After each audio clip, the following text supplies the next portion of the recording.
Hey guys, to get started head over to SerpApi.com. Register a new account using GitHub or Google account, or create an account using different email and a password. Scroll to the bottom of the page where you can find a playground. Make sure you're on the Google Search API. Change search type to Google Images and change number of result to 100.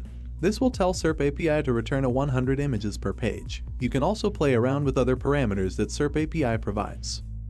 Here I'm showing that the first image has a position of 1.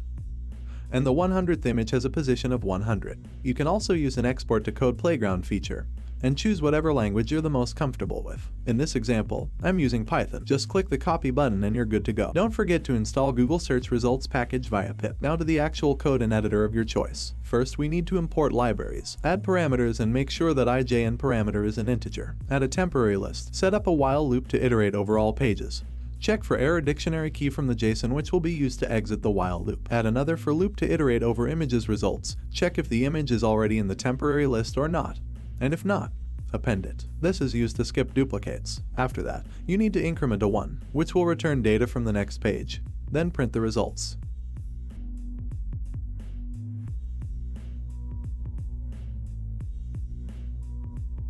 Here's a live output, and me clicking on image URLs to demonstrate their resolution. As you can see, it's not a one-on-one image placeholder, so we can call it a successful mission and be proud of ourselves.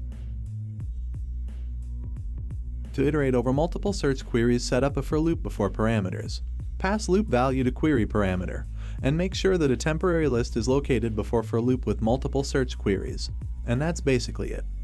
Here's the actual output from iterating over 4 search queries, which result in 2,000 plus images in around 10 to 15 seconds. This is without using an optional ludicrous speed SerpApi feature. However, this may take a little bit longer because of the CAPTCHA that SerpApi needs to solve on their backend. In the description you can find a link to online editor where you can test the code by yourself with different search queries and parameters. That's it for now. I'll see you in the next video.